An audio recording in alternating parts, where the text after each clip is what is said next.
because this meeting comes at a very opportune time.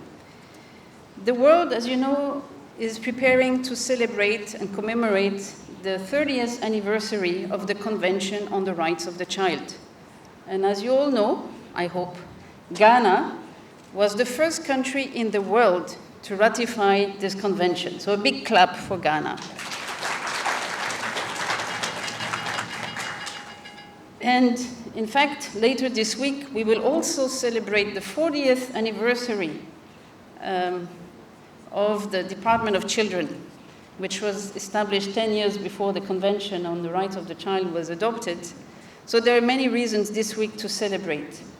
It will also be an opportunity to mark the Ghana National Children's Day. So this week is a very special week.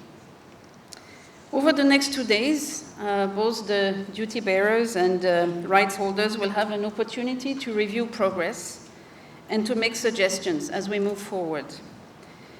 Considering its threefold mandate, the ministry, of course, has a very busy agenda, and we will discuss together different ways to overcome the many challenges that exist in relation to women, children, social protection. We really encourage you to suggest very concrete solutions, and we understand that an aide-mémoire will be developed, which is excellent. We would like to suggest that this be as concrete and tangible as possible. Now, as we meet, the world is still grappling with many challenges when it comes to children and women, and so is Ghana. The multiple indicator cluster survey that we have supported in 2017-2018 has shown trends that can be alarming at times. And it's very important, of course, that we continue working together towards the achievement of the Sustainable Development Goals. Today, let's remember that still in Ghana, we have 19% of women aged between the ages of 20 and 24 that have been married before the age of 18. So early marriage is still an issue and is still a priority for the government of Ghana.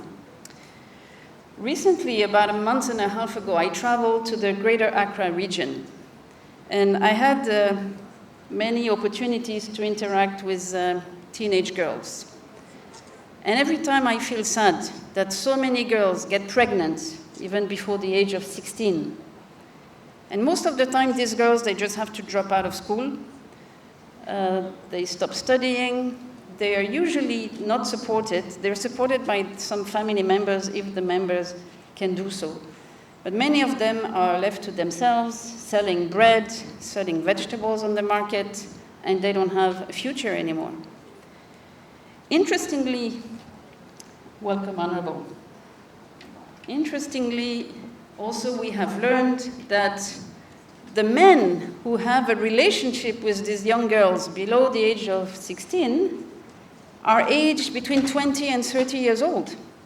So what does it tell us? It tells us that it's not only about the empowerment of girls, it's also about awareness raising among boys and men who are aged 20 to 30 years old, that this has to stop, that we need to empower girls, but we need to give them a chance, an opportunity to complete their education and contribute to the society in Ghana.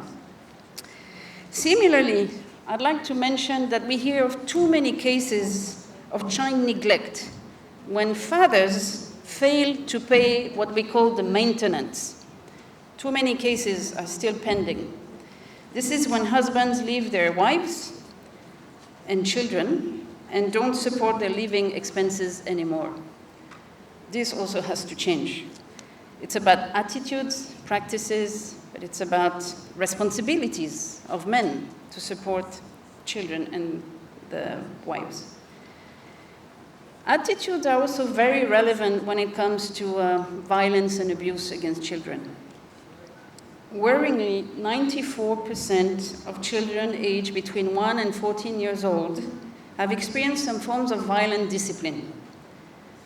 We all know that there should be zero tolerance for violence and abuse against children and women. So we're all very determined. Actually, you had a few partners outside, including UNICEF colleagues, who were explaining to the Honorable Chief of Staff what the GACA campaign is about. It's the Ghanaian Against Child Abuse campaign, and it's an effort to raise awareness of communities about the importance of protecting children from violence, abuse, neglect, early marriage, and other forms of lack of protection of children. We know that if we discipline children in a violent way today, they will also be violent with their own children. So it's a question of, generation, and we need to make sure that we stop perpetuating these practices. Let's also make sure that babies are registered at birth, because this has also been a challenge.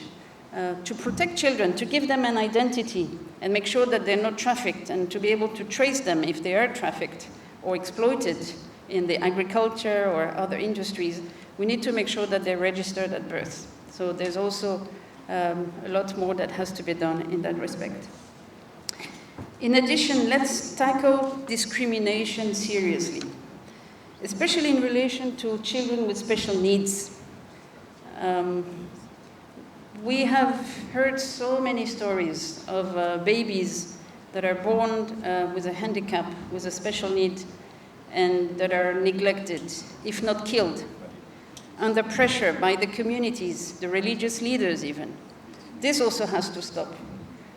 We're in a country that is determined to uphold human rights, so let's make sure that there is zero discrimination against children with special needs and people with special needs in general. Now, I also want to talk a little bit about poverty, and I know this is also close to the heart of some of our speakers. The most recent poverty analysis in Ghana shows that 28.2% of children are amongst the monetary poor. And if you look at the multiple dimensions of poverty, the data shows that 73.4% are deprived of basic services in the areas of water, sanitation, health, nutrition, education, protection, social protection, and as well as housing. So how do we make sure that we address these increased inequalities in Ghana? We had a meeting last week, actually, where the Minister for Planning was present, and we discussed ways to promote inclusive growth. And one way to help the poorest is to support the livelihood empowerment against poverty program. It's a very good program that allows very poor families at least to survive, to give some food to children and make sure that they go to school. Of course, there are many other ways that you can support social protection in Ghana, and we want to encourage the ministry to continue prioritizing social protection in the country. This week's summit demonstrates the commitment of the Ministry of Gender, Children and Social Protection to accelerate progress for children and women. The areas I've listed are just to remind us of the important agenda that still remains ahead of us. But this is, of course, not to forget all the positive interventions that are already taking place, and I want to congratulate the ministry and all the partners for all the efforts that have been made. As we commemorate the 30th anniversary of the Convention on the Rights of the Child, UNICEF and the UN would like to reiterate their commitment to support you, and we are also very pleased to work very closely with development partners like Canada, US, and the Netherlands and others, COICA, to actually tackle these important issues.